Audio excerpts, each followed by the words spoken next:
You're listening to Economics Detective Radio.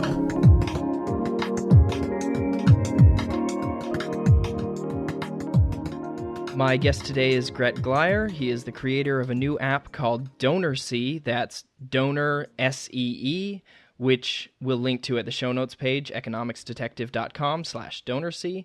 Gret, welcome to Economics Detective Radio. Thank you for having me, Garrett. How are you? I am great. So DonorSee is a charitable giving app with a very interesting twist, which we'll get to the app itself in a little bit. But first, let's start with some background. Tell us a little bit about yourself and how you got involved with the nonprofit sector. Sure. So I graduated from college in 2012 and immediately started working at a rental car company and did that for about a year and did really well. And I was promoted very quickly, and I was told by upper management that I was going to kind of like skyrocket through the ranks. And that whole idea of being very successful, having 6 or 7 figure income, getting company car, all that kind of stuff was just a depressing thought to me because I didn't want to wake up in 20 years and be really good at renting cars to people. So I started looking at a bunch of different ways to find something more fulfilling, more in the realm of doing work that I cared about. And I decided to go overseas for a year, and I found an opportunity to go to Malawi, Africa. So I went over there. I spent a year as a math teacher, and I really loved being over there. Teaching math wasn't exactly like my vocation in life, but being in a very impoverished area and being a part of helping those people, that was something that I found a lot of fulfillment and gratification in. So I spent another 2 years out there, and then I came, and while I was out there, I did a whole bunch of different crowdfunding stuff, and I got involved. I started a charity and a few other things, and then when I came back about 6 months ago, that's when I started this new company, DonorSee. It's kind of in the nonprofit sector, but I've also been telling people it's kind of like the anti-charity, right? There's so many negative connotations associated with what charity is and how people understand it and how effective it is and how much they waste money that I almost like don't want to be associated with nonprofits or with charities. That I'd almost rather be considered like the opposite end of the spectrum. So in some ways it is in the nonprofit sector. In some ways it's the farthest thing from it. Yeah, well, I'm hesitant to describe it as the Tinder of charity, but it's almost like that. Could you sort of, so you're not a tech person, you're not a computer programmer, but so you come at it from the, well, not charity, but from the helping others in poor countries angle. Mm-hmm. Yeah. How did you get to this point where you can start a tech startup? Yeah, so basically you can do anything you want as long as you have the resources to hire people who do the stuff that you can't do. So I came up with the idea back a year ago, actually, in January, and I spent the next 2 months like developing it and writing out a business plan for it and getting like screens made to see like how it would look and what the flow would be like and how people might use it. And then I had like I paid a guy online who lives somewhere in Eastern Europe, and he, I think it was Ukraine, and for a relatively small amount of money, he made like a basic, very buggy first draft, like a prototype, and I used that, and I took it to investors to show them what the app was like, and they believed in the idea, they believed in my vision for what the app could be and how it could disrupt the charity sector and so forth, and so they saw that, and they decided to provide me with investment money. And I was able to use that money to hire the tech people and hire a marketing team and all that kind of stuff. So that was how I got from having no technical background to having to running a tech company myself. Yeah, that's great. So many idea people are also sort of averse to hiring others. A lot of people have great ideas and flounder because they try to do everything themselves. I do some similar, smaller scale, but I outsource a lot of the things for the podcast, so I can, focus on the parts of it I like, the interviews, the sort of high level thinking side, and also so I can finish my PhD, which I promise I will eventually. Yeah. And, it's just good to hear you taking the smart approach. Let's get into the app itself. I actually did, I went to your website and I installed the app. But so if someone listening were to install the app and, boot it up, what would they see? The app it looks most similar to when someone, it reminds them the most of Instagram when they open it up. So they open it up and you see this, you can scroll through this of pictures and descriptions underneath. I think the one thing that might look different is in each picture has a little circle at the bottom that shows the progress of how much money has been donated. So each picture is actually a project, and that project could be providing a wheelchair for a kid in Malawi, or providing hearing aids for a little girl in India, or education, or any number of things. And you see the picture, you see the description underneath, and then you have the opportunity to donate to any of those things. And the progress bar tells you how much has been donated. So if there's $25 left, you can be the person to donate that final $25 and get it out to that person who's usually in a very urgent or desperate situation. They open it up, they see this feed of projects, and then they can pick where in the world they want to give to, what kind of project they want to give to, and what way they want to be involved. And we have all sorts of different stuff from over 30 different countries. And when people give, the thing that is so far, right, there's nothing special about this. This is pretty much like every other thing that you've ever heard of, except for maybe it being on an app. The thing that makes us special is that when you give to one of our projects, you will get relatively quickly a visual update at some point how your money was being spent. So let's say you gave that kid who needed a wheelchair, you'll actually get to see a picture of that boy being fitted for the wheelchair and getting his wheelchair and going out into like how his life has improved because of that. Or the girl who needed hearing aids, you'll get a video of that girl hearing for the very first time. So we provide very strong connective visual feedback on every single donation. So that's what makes us different than anyone else that's out there. Right. And the great thing about doing it through an app is that it can be so much, you can get that warm, fuzzy feeling and the feedback and the knowledge that you've had an impact, which is not always clear. With a lot of charities, you sort of, you give them some money and it goes into their, general revenue. Yeah, their and you black don't know. hole.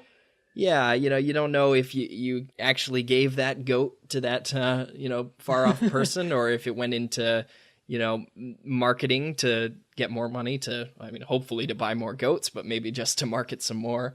And if we want to look at the distant end of the spectrum in terms of, warm, fuzzy feelings per dollar actually spent helping, a poor person, you might look at something like Habitat for Humanity, where they fly people with no building experience from the West at great expense to a poor country to build buildings that nobody wants, that have to be torn down because they're so poorly built.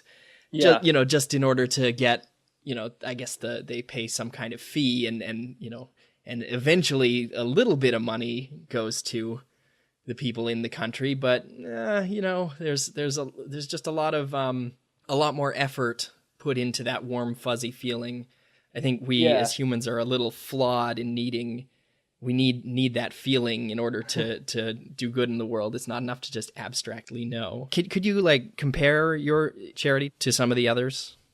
Yeah, so a lot of I lived in Malawi for 3 years, right? So most people have seen what charity is kind of like from the American side of things, right? They give $5 to a charity, and then that charity bugs them every week for the next year, asking them for more money, and they never show them where their money goes. And they promise, they're constantly saying, hey, we're doing all these amazing things. We're doing we're helping 10,000 kids here and 5,000 kids here. And they throw all these confusing numbers at you, but they never show you anything, and they're responsible to no one. And you can go to Charity Navigator and you can kind of see, oh, well, this percentage is going here, but ultimately you can make up all of that numbers. There's numerical transparency is a complete farce. So if you've ever given money to a really big charity, I'm sorry, but there's a good chance that it's been blown. There's a few charities I would highly recommend, and they are doing really good work. In general, that's 1 in 50. The vast majority of charities are blowing your money. I say that as someone who lived in a third world country for 3 years and was on the other side of the world when that money was supposedly being spent. So I was there when the executives of these big charities were coming and staying at nice hotels, eating really nice meals. And I was there when you saw like Tom's shoes. I've seen in Malawi a warehouse full of shoes in boxes that were never distributed, but they were reported as distributed.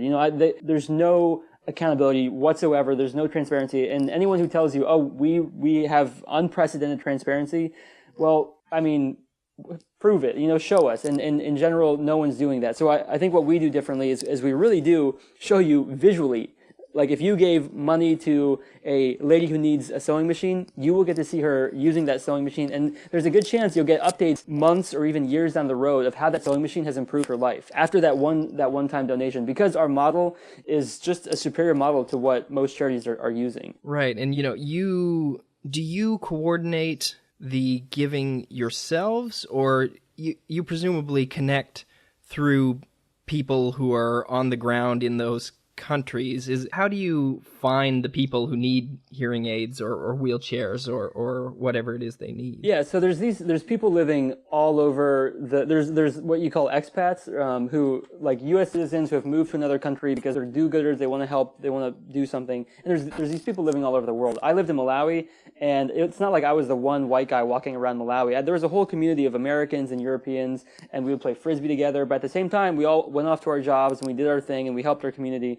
And there's these like groups of communities all over the world, and they understand. Like when I was in Malawi, I understood Malawi better than anyone living outside the country. I was able to know exactly what to do most effectively to help the country that I was living in. So what we do is we connect with these aid workers who live in these countries and are actually part of the society there, and we have them post projects that they find the most meaningful or that they think will make the biggest impact. And you know, it's almost kind of ridiculous, the idea of like a big CEO who's like in charge of an organization that is in 100 different countries, because it's like each of those countries has very, very specific cultural customs, and what might work in one country is going to completely bomb in another country. So what we do is we put the power in the hands of these people who are living abroad. Yeah, and there's sort of a paternalism to a lot of charity that I'm not seeing. I scrolled through some of your some of the different things on your app, and I mean my favorite ones, the ones that I may personally give to at some point are the ones where, someone needs some urgent medical care. Someone has a curable disease or an injury that they just need to, a little bit of money so they can recover from it. And, it's clear that if they just had a little push, if they just had the means to deal with this, this one urgent problem, then they could, re-enter, they could work, they could, there are some examples. You mentioned good charities. One of the charities I like is Give Directly, and they have examples of people who they just need, they have these medical bills, and if they could just pay $100 for some medicine, they could re-enter the labor force and earn $300, and now that's a 200% return, not unrealistic. So yeah, I there's sort of a way that I'm seeing on a lot of these that people are being helped in the way that they want to be helped, in the way that gives them a lot of agency. So I like a lot of what I'm seeing there. Yeah, well, I appreciate that. I think that a lot of the paternalism comes from just inexperience. Like people, I mean, there's just for whatever reason, Americans think that they know better than everyone else in the rest of the world. I mean, like, I'm sorry to say that, but like that's just like something I've seen time and time and time again. Like whenever like you have this like short-term mission team come over to Malawi, and I had to host them and take them around and stuff. I mean, they really thought that they were God's gift to Malawi whenever they came. And this is something like you come back to America and the questions I get asked and so forth. And that's fine. That's like the bubble that we live in, and everyone's got their stuff. But the thing is that these people who are actually living amongst Malawians, they know that Malawians are not idiots. I mean, that Malawians are smart people who are stuck in a pretty vicious poverty cycle, but they also know like what's the best way for themselves to be helped. And in general, like empowering them to alleviate themselves out of poverty is the best solution. And these aid workers who live out there are able to decipher, okay, this is someone who's like a hard worker, they're getting all A's, they're going to be responsible with the aid or the money that we provide to them. And on the other hand, there's this other person who is well known in the society for being kind of shifty and probably can't be trustworthy. So the aid workers are able to differentiate those things and present the true people to the donors through DonorSee. Right. I was going to ask about how you deal with the potential for fraud, because of course, anytime money is changing hands, that could become an issue. So, but it sounds like you vet the people, the expats on the ground, and then they vet the projects themselves. Is there more you've done to ensure against fraud? Yeah, so there's a couple of things. The first thing I always bring this up is anyone who's afraid of fraud, I promise you, charities are not doing a good job of dealing with fraud. Like any charity that exists right now, I've seen it, they suck at dealing with fraud. It's just like, it's a bad situation, and it's a lot of it has to do with how complicated these like different countries are and these different societies are, and there's just, I mean, there's things like language barriers and natural dishonesty and all this other stuff that plays into it. But charities suck at dealing with fraud, so that's the first thing. The second thing is we have a staff pick section where we vet and we work closely with everyone who's in that staff pick section to make sure that where we know, like, we trust them, we believe that that the money is going to the right place. And so anything in the staff pick section is stuff that we work directly with. On the other hand, I mean, DonorSee is a tool meant to help people quickly. So we don't want to prevent a situation where there's someone who needs urgent help and they're not able to get it because we were too slow, right? So we also have the ability for people to fundraise through their personal network on DonorSee outside the staff pick section, and they post on DonorSee, they ask their friends to donate. Their friends obviously trust them because they're their friends and they're giving them money, and that's a different situation than us like putting it as on the front page of our site. So yeah, there's a few different ways that works. So it sounds like so off the front page is do you need to be personally vetted before you can post there, but then the post itself is more trusting, more willing to let you use your discretion at that point? Or can anyone make an account and start soliciting donations? Anyone can make an account and start soliciting donations the same way they could with like GoFundMe or Kickstarter or whatever. But if they want to be a staff pick, like something that we present, they have to work through our channels and we have to vet them. And most of the time, it's a rare situation and it's personal referrals from people who are like well established in their country, have lived there for 20 years or whatever. It's usually a situation like that. So we're pretty selective whenever we do something like that. So I'm reminded, since we're talking about charity, I'm kind of reminded of Peter Singer's famous thought experiment. So Singer is a philosopher, and he posed the following problem.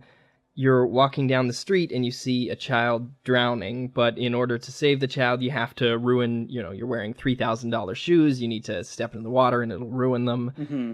And most of us would say that you have a moral duty to save the child in that situation. Your child's life is worth more than your shoes, and, you have to jump in the water to save them. But then, the sort of second step, the twist of the thought experiment is, what if there's a child on the opposite side of the globe and a $3,000 donation to charity could save their life from some horrible disease, which of course is, it's not an unrealistic thing, mm-hmm. with charities like the Against Malaria Foundation, you can buy enough bed nets, save a life from malaria. And then we don't see that as a moral obligation, even though the outcome is the same. You lose $3,000 and a child's life is saved, maybe statistically saved. Maybe you can't tell exactly which child was saved, yeah. But you suspect that with enough efforts to reduce disease or whatever, you have statistically saved a life. And I think the issue there is that our moral intuition is a little bit broken, and we sort of slant towards things we can see and observe and that are right next to us. But I mean, the great thing about your app is that it closes that, it makes that distance shorter. Mm-hmm. You scroll through and you see a picture of someone in Malawi, or I saw some from some projects to help homeless people in Japan, and so all points of the world are suddenly as close as someone in the same city, or at least mentally you look at it and your brain sees a face and a person that mm-hmm. you can recognize. I find it very, very intriguing. Maybe align our moral intuitions better with our better natures, our thoughts about the way the world should be and the way maybe we should think about charity. Yeah. Do you have any comments I was thinking on that? about, that's a very interesting, I've heard that experiment before, and I know charities have somewhat tried to address that issue. What I think about is that guy who's ruining his $3,000 shoes. He sees that kid and he saves him, and he doesn't care about the shoes. I mean, he feels good. Like, he feels like a superhero whenever he saves that kid, right? And on the other hand, when you donate $3,000 to a charity who doesn't care about your money, sure, and just comes back and asks you for more and tells you about all these other needs out there, then you don't feel good about that. You feel like I did this thing. It was probably good, but like ultimately it was kind of a pain in the butt. Like I gave up $3,000. I don't know where it went, and I don't even know if this charity's doing a good job with it. And so I think what DonorSee does is it really does, I mean, it really does give you that superhero feeling. Like we have people who, I don't know if you look at some of the projects from Japan, or we put we've given people like roofs before, and when they receive their gift, I mean, you're able to see the joy and the thankfulness, the gratitude that they have on their faces, and like in video, and that's something that's never been possible before. But now with this crazy like internet smartphone age that we live in, why can't it exist? It really ought to. So have you got a lot of feedback from the donors themselves? Are these people who were big charitable givers before and now they found this new way of doing it, or are you attracting the kind of people who maybe never gave to charity before and are doing it now because of the app?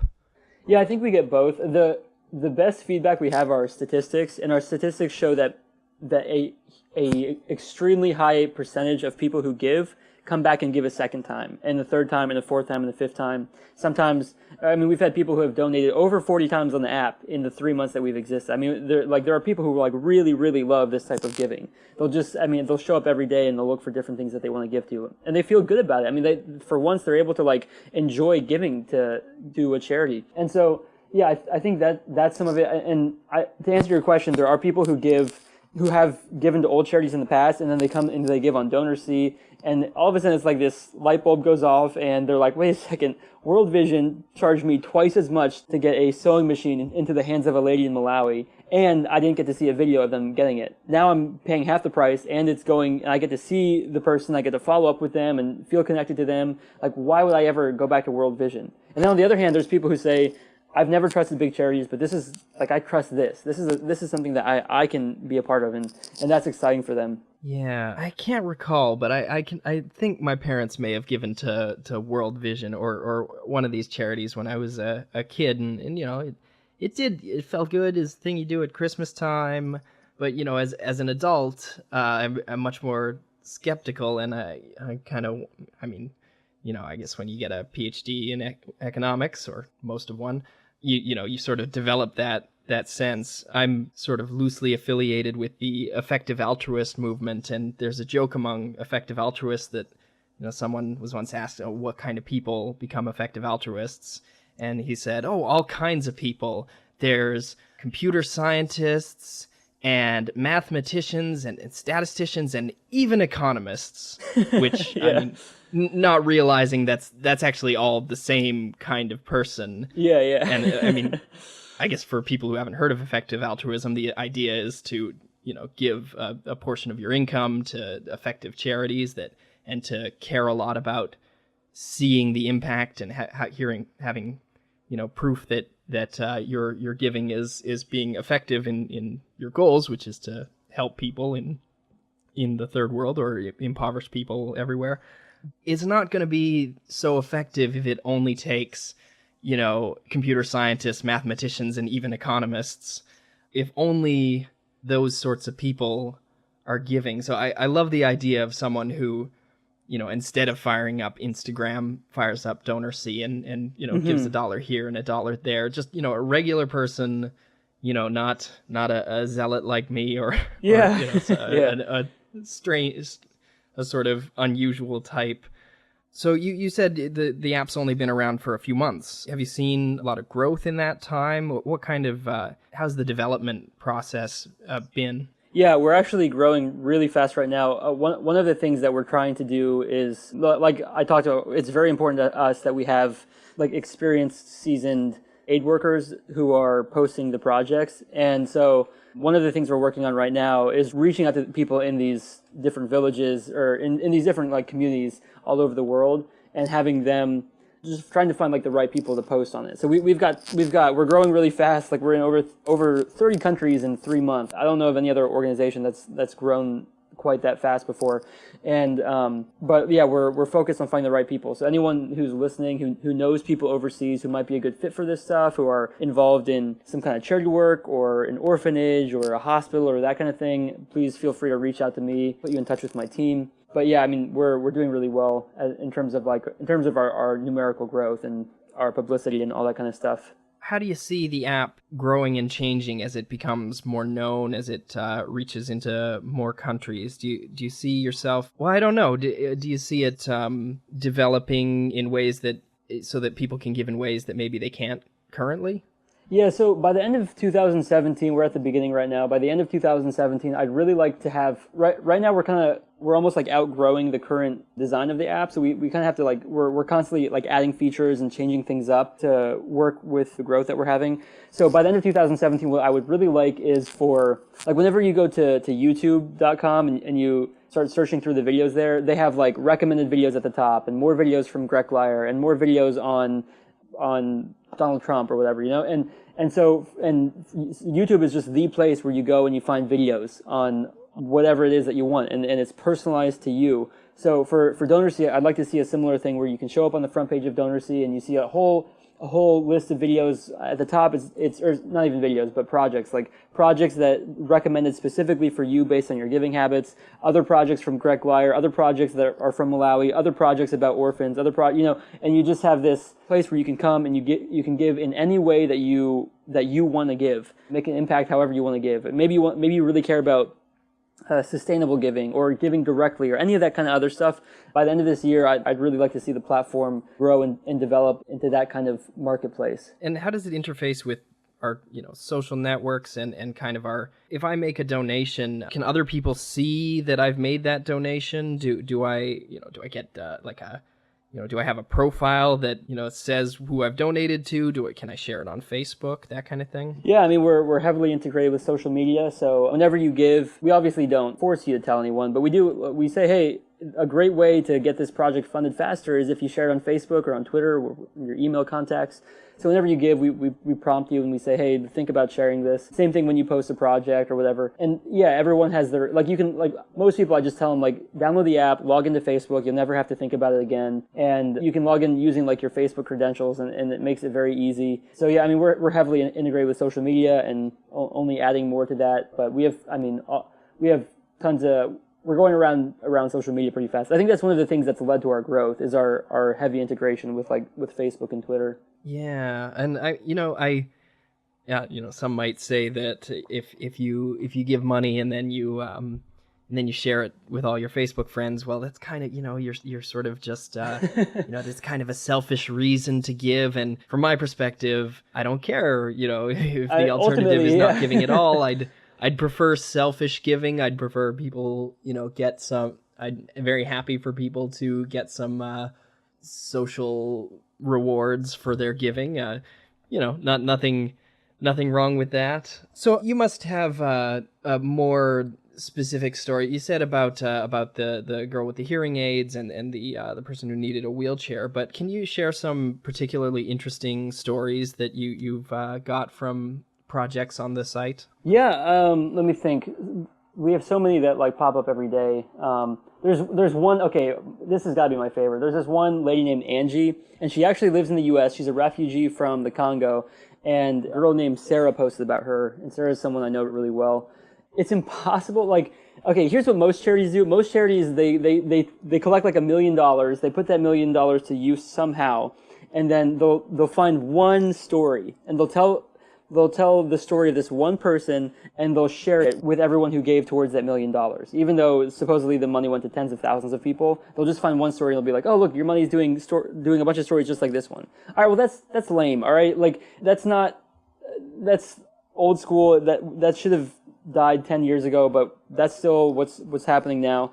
And what I love about what Sarah posted with this girl, Angie, is you get to see Angie's, she posted a bunch of videos and a bunch of pictures about Angie was this lady who's deaf. She's a refugee. You got to hear her story, and then Sarah took video of Angie, and the expression on Angie's face and her, she can't speak English. She speaks broken French because she's deaf, and she's Sarah and her have this really cool relationship that you can kind of see through the video. And Sarah is a very talented videographer, and there were 10 or 15 people who donated to get Angie a new hearing aid. But all 10 or 15 of those people have a very personalized experience. They get to really see Angie like hearing for the first time and getting her hearing aid fitted and all these different things, and they really get to see like, oh wow, I helped Angie, not I helped someone just like Angie or supposedly just like Angie, but like I helped Angie, and that it's just that was one of my favorite things I saw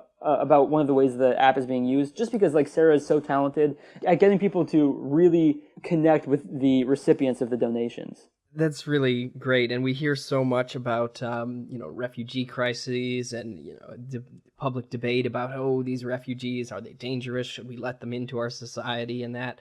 And it's great to see people just not just voicing support for refugees on Facebook, but actually going out of their way to help particular refugees who need help. I guess it's still important for people to voice their support and to speak about things because, politicians are doing focus groups and research and trying to figure out what will get them more votes. And if a lot of people are saying, hey, we'd like more refugees allowed into the country, we'd like to help people who are driven away from their homes and just to let them live and work in a first world country is such a big thing, so there is something to slacktivism. Sometimes slacktivism actually is activism, even if there's enough people, but there's something so much better about people taking it upon themselves to personally do things to help others. Some of the ones I also liked on the site were the ones where people were making these. I mean, you mentioned the sewing machine, but I saw someone was investing in chickens, and I like seeing these small little capital investments that very poor people can make to sort of to not just feed them for a day, but to kind of start generating an income for them going into the future. Can you describe some of the kinds of entrepreneurial things people are doing when they get access to money from DonorSee? Yeah, so there's two different types of charity. Most people would say there's like relief work, and that's like whenever there's a disaster, whenever Hurricane Matthew hits, right? There's people who are going to suffer from starvation, cholera outbreak, a whole bunch of other stuff, and they just need help getting through that disaster period. They need help with sanitation supplies and an extra stimulus of food. And ultimately, that's not going to solve all their problems, but it will help. It will help people not die in a very short amount of time. And so, relief work is very important. And on the other hand, then there's what you're alluding to, which is sustainable development work, and that's where you have people living in systemic poverty, and they're kind of stuck in this vicious poverty cycle. But there are small things you can do to help them rise up out of that. So there are things like, and we have these stories all over our platform. Those are stories like providing a pig farm for a family that has AIDS and has trouble working. But a pig farm is such a great gift because pigs are low maintenance. They have a very high amount of body fat for a very cheap amount of cost. I mean, it's one of the most cost-effective animals, and they're just easy to maintain. So someone who has trouble working because of a disease like AIDS, they're able to maintain a pig farm and provide some extra income for their family, even though they're not able to sustain like a normal job. We have a whole bunch of projects like that. There's pig farming, and then there's a lot of like house building, and that's another. There's these elderly widows who they live in these grass thatched huts, and their huts during December, January, February, rain comes and just like it destroys their roof, and rain comes in, it gets their clothes wet, things get really messy, it gets really a lot of fungus and just like really bad sanitation conditions. All of their food can get soaked, and what we do is we build them for a very cheap amount of money, about $800. We build them a brand new house with tin roof and cement floors, and it's much more sanitary, and they don't have to worry about that. That house will last 10 to 20 years, and it's a very small amount of money, right? Most people, their last iPad cost $800, but for the same price of an iPad, you can provide someone with a house on our platform, and that's a hugely uplifting thing for these people. Not only that, but the house that we build, we always use like local supplies, local labor, and stuff like that. So you're helping out a widow, you're helping her live a better life, and you're stimulating the local economy. Right. So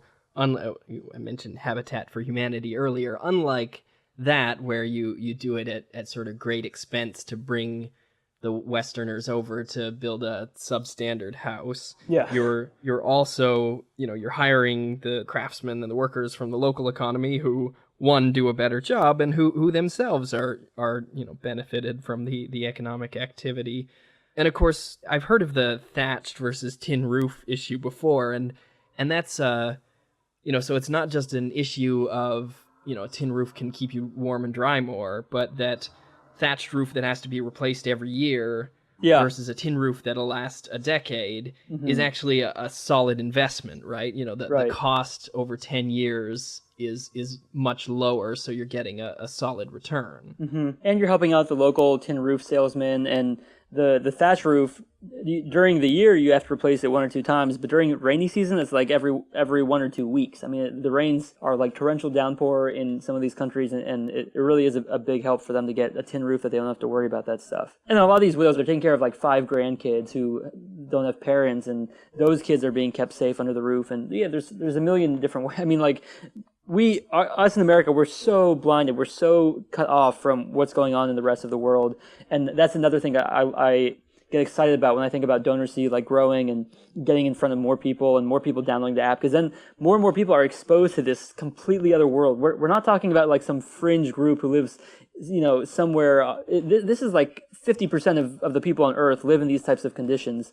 And I'm excited that DonorSee is able to help bring some of that to the forefront of American thought. Yeah, I hadn't thought of that, but I'm suddenly very thankful to be sitting under a roof that I haven't had to think about once since I moved in, or before then, right? Just to have these. There are so many people who are sort of bemoaning the economic situation, or the horrors of inequality and capitalism and things that they perceive as bad, and sometimes they are not ideal. But one thing I try to do is point out, we've had massive growth in our standard of living over the since the Industrial Revolution. We're much better off than any humans that ever lived before, even the kings and emperors before a few hundred years ago. None of them had Tylenol. And just trying to point out, George Washington had his wooden teeth, right? Even though I recently learned that his fortune is valued at something like $10 billion in today's dollars, because he owns so much valuable land, and yet he couldn't get decent dental care that we almost take for granted, right? I sort of struggled to let people to try communicating with people in my little way through podcasting, blogging, personal communication, like just how amazing it is that we have everything we do. And I love the idea of connecting people with through video and through pictures and in a very immediate way with people who have much less than they do, just to make us here in the West appreciate what we do have. Yeah, well, thank you for saying that, and I hope more people think the same as you. Yeah. Do you have any closing thoughts? Anything we didn't talk about in the episode? I think we covered most of it. If anyone wants to reach out to me, I can be reached at gret@DonorSee.com, or on Twitter, Gret Glyer, GretGlyer, and everyone should go download DonorSee. You can also just use the website if you don't have a smartphone for whatever reason, but the app is really where it's at, because that's where you get the most immediate feedback. You'll get like a notification on your phone letting you know that the donation you made 2 days ago is now funded and it's being put to use, and you get to see a video and all that kind of stuff. So get the app. And we'll link to that at economicsdetective.com/DonorSee. Great. Gret, thanks so much for being part of Economics Detective Radio. Thank you, Garrett. It was a pleasure.